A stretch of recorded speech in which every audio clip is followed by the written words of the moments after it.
Hurley is a singer, songwriter, writer, life coach, and teacher based out of Asheville, North Carolina. Kate has written two books: Getting Naked Later, Making Sense of the Unexpected Single Life, about prolonged singleness, and the upcoming Prodigal Mind. Change your story one thought at a time on the topic of becoming a compassionate observer of our thoughts. Check out our interview with Kate Hurley. Everything you're doing is just so interesting. So if you could Oh, just give us give us an overview of your work and why you started writing and all of that. yes, okay. Yeah, so I was a touring musician, actually, a musician for 13 years, and I kind of had a lot of time in between tours. So I just started writing a book, and my first book is on prolonged singleness, and I was single up until this year, actually. I got married at the age of 45, so quite late. Congratulations. Oh, thank you. Yeah, so late in life. But that was the topic of my first book. So it was kind of a storytelling. Some of it was humorous, some of it was deep. Book about navigating life when you thought you would get married at a certain age and it didn't happen. And it was just on my mind a lot. It was something I prayed all the time about. And so it was pretty easy to write that book. Um, and then I had an editor who met with me, and he basically told me he was just really encouraging of my writing, and just told me, you kind of consider this a side thing. It should be more of one of your main things. And he's like, he told me it was one of his favorite books he worked on in 30 years um, at the book company he was at. But he said, I think you have an even like deeper book in you. And that really made me think a lot. And so um, after that first book was published, I just really prayed about what should I write next. And I was on a solitude retreat, and just this topic of self-compassion just came up over and over again. And I started realizing that I'm just like a very kind person to almost everyone in my life except me. And I thought about how Jesus said, love your neighbor as yourself, not more than yourself. And so I realized, gosh, I have been, 2/3 of that command I've had down. I've been loving God with all my heart. I've been trying, and I love people with all my heart, but do I love myself? And so that brought me on a journey to write this new book, which is called Prodigal Mind. That's about overcoming negative self-talk, and a lot of it also has to do with self-compassion. So that's kind of the overview of my two books I've written. That is the overview. And I want to dig a little bit deeper. We're going to get into both of them because I just thought it was so interesting. This topic of singleness has come up a lot with people. Yes. And I find that now with COVID and everything that's been happening, people are even more separated and more isolated. Yes. And just your story, it's encouraging in and of itself, the fact that it's not over for you. And I Yeah. and what do you say to the people who are comparing themselves to everyone else who might be getting married sooner, having families sooner, those type of things? What would you say to them? Yes, I think I really, while I was single, I mean, first of all, I want to say that it is really hard. I mean, I think most people who got married young don't quite understand how hard it is to go more and more and more years and still be single. And probably the post I put on my blog that was the most popular of all the years I did it, it kind of went a little viral for a few weeks, but it was called Singles and the Church: Why It Sucks to Be Unintentionally Overlooked. And people really resonated with that. And just there were so many stories of people just feeling so sad that nobody noticed what they were going through as something really difficult. And especially the church, like you don't really hear sermons about singleness that much because pastors are almost always married, and so it's just not on a lot of people's radar. And it's not anything, a lot of our married friends mean well, and don't mean to hurt anybody, but it's just I just felt very, very lonely in how deep of a struggle it was.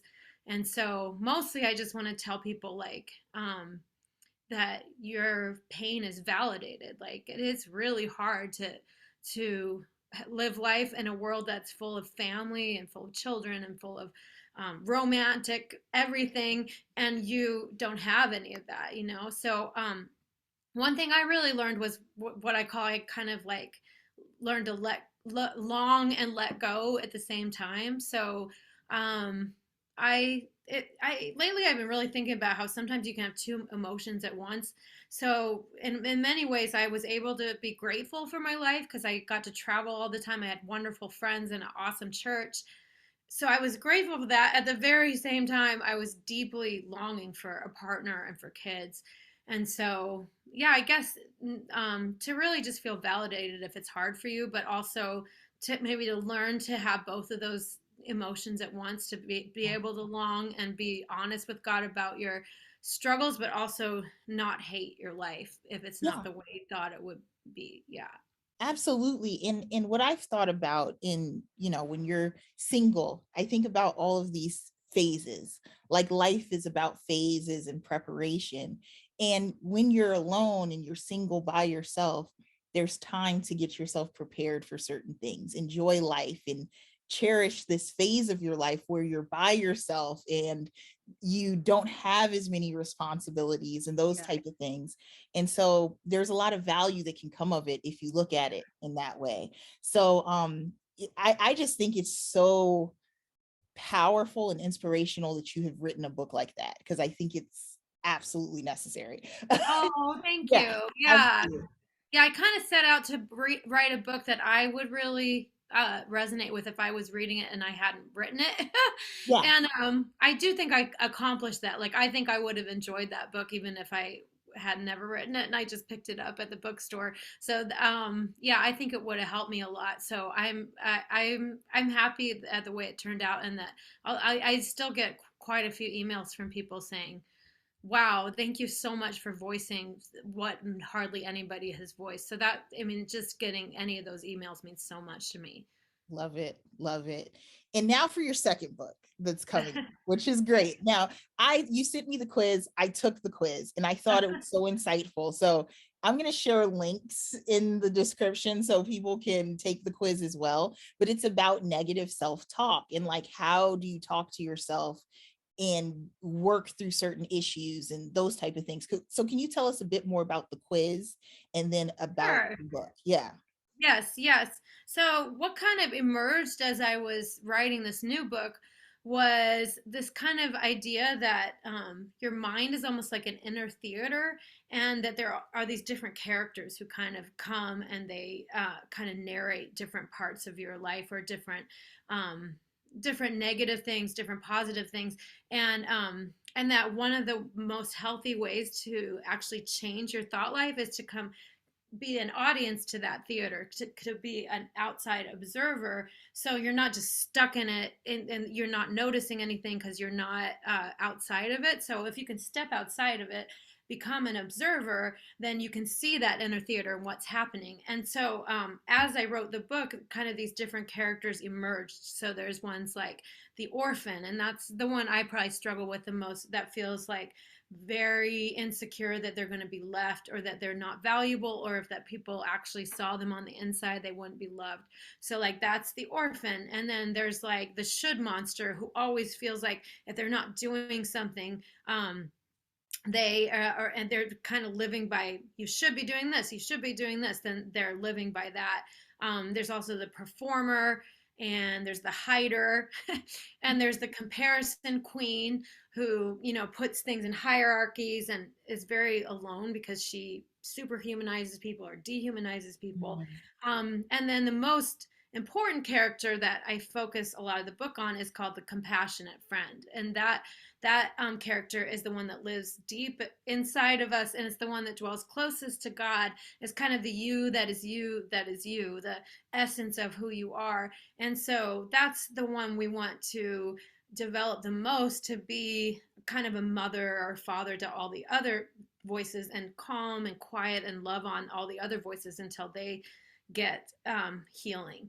So I realized that some people were really, you know, drawn to certain characters more, almost like a personality quiz, like the Enneagram or Myers-Briggs or something. And so I created this quiz to try to see if you can figure out what character you are most drawn to, or the one that maybe speaks in your mind the most. So yeah, that was the quiz. It's so cool. Like, I mean, in these, it's so interesting how when you're just going through life, how you can really, really get down on yourself. And a Yeah. lot of times you're the one who's hard on yourself. No one else is even Right. paying attention or even cares a lot of the time. And you're Right. just like, oh Yes. my gosh, you know? And so I thought that that was very interesting. And I'm glad that you did Oh that. yeah, yeah. Yeah. And actually, in the book, I kind of term it inside-itis, like almost like laryngitis, only like inside-itis, which is kind of this like disease where like you see everybody else and you're like, oh, they're bigger, but they're so beautiful, or like, oh, like they maybe aren't traditionally beautiful, but look at how beautiful they are, but you never turn that on yourself because you have that inside-itis like disease that's like as soon as it's you, it's like, no, I'm ugly, I'm like saying all these mean things about yourself. And it's just, I mean, I do it a lot, and I think it's kind of human nature to turn that kind of angst and frustration on yourself. And it kind of is like, why does that happen? Like, Yeah. yeah, it's kind of Absolutely. yeah. So I'm interested in your, faith. Like, we're a faith-based platform and stuff. And so, like, what's your story? Like, how did you come to Christ and your belief system and everything? I'm always curious about Oh that. yes. Mhm. Well, my family was, I had a pretty hard childhood. Like there was all kinds of different abuse happening, sexual, physical, like, but my mom became a Christian after my sister died at 5 months old. But it was a really hard thing between my dad and her, because he was Catholic. And so it was rough growing up, but I do remember going to her church and just being so drawn to Jesus almost like instantly, even when I was 4 years old. Or in fact, I mean, when things were hard in our household, I have memories of just being comforted by God. Like that presence felt so real to me for so long. And luckily, I didn't really go down any like drug or alcohol routes. And then in high school, I met these wonderful Christian girls who I'm still friends with today, who really took me under their wing and kind of adopted me. And that was kind of the start of my faith. And then in college, I've gone through two pretty severe clinical depressions. And both of those, especially the first one, really solidified my faith, because it was like I was just so depressed, and so it was so hard for me to function. And yet I felt God's presence. Like God's presence was really all I had, was just leaning on him, and he was so there for me. So that was really that was the beginning. And now it just feels almost like I've been married for almost 30 years now. So I mean, it sounds weird, but I feel like there's been a covenant, and we've gone up and down, and we've had times where really close, times when I was frustrated or scared, but it's always been a covenant that I haven't let go of. So Love it. yeah. Wow. That's wow. um and I just like how you're just so open in your energy. You could just tell, like, you're a person who's been through a lot, but it doesn't show, right? Like, Oh, yeah, thank you. you've grown and you've moved forward and past things. And yeah, and I just say all the time, just wait on God. Don't worry about it. Wait on Yes, God. yes, yes, So yes. I guess the question is, if people want to get in contact with you and talk to you and learn more about you, what's the best way? What are some of your social media handles and things like that? Okay, yeah. Well, prodigalmind.org is where you can take that quiz, and talks a lot about the new book I'm writing. And there's also a course that you can take on overcoming negative self-talk. KateHurley.com is more focused on my music.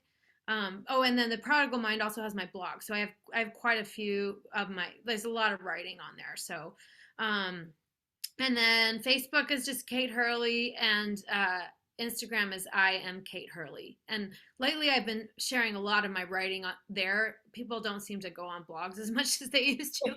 So I've been writing and posting it on Facebook. But there's also Prodigal Mind Facebook page. That might be better because I think I might be almost to my friend limit. So yeah, there's a Prodigal Mind Facebook group too. So I love it. And we're going to share all of your links below. And so people will be able to get in contact with you and stuff. So that's fine. So any last words of wisdom for anyone who's struggling with singleness, negative self-talk? If you could give them a bit of concise advice, what would you tell them? huh. Yeah, well, this sounds gimmicky, but it has helped me so much. I put it in my last book, and I'm not usually like an acronym person. Like, here's this acronym that will change your life, or here's your 3 steps to be perfectly happy. Like that kind of bugs me because I'm like, life is not that formulaic. But this actually has really helped me. When I was doing the self talk, when I was developing the self talk like book, I was trying to think of a good acronym for people to help them think about how to change their thoughts. And so I made this acronym that says make your thoughts new. So NEW. So the N is notice and name when you have a negative thought. So that's the first most important step, because a lot of times your bad thinking is just going and you're not even noticing it. So you notice it and you can name it. Even it's the orphan talking, or it's the compassion, or the comparison queen talking. And then E is to envision what you would feel like and what your life would look like if you were able to let go of that thought. And that in itself has helped me so much, because if I'm struggling with that orphan character who's just saying your husband won't really love you if he gets to know you, or like, look, like if you do this wrong, maybe he'll stop loving you. Like I envision, like if I could just let go of all that rejection thinking, what would happen? How would I feel? And it's like I would feel so much more free. He would feel more like he could love me without feeling like all these like pressure that I'm going to feel rejected. So that's the E is envision. And then W is whirl the thought around 180 degrees and try to think of an opposite thought that will combat the negative thought. So, Wow. it's an acronym, but I actually like after now that my book is done, when I journal that out when I'm having a hard time, that NEW for when my mind is just swirling and I'm having a hard time, that has really, really helped me a lot. So yeah. And I Wow. think that can help with singleness too, Yeah, just absolutely. when you're starting to feel like so like, oh, why does nobody love me? Will I ever have a family? Like that's still a good tool to use. So Love it. Well, everyone, thanks for tuning in. Please reach out to Kate, follow her, get her books. You will be inspired. thank you. And thank you for joining us. Yeah, thank you.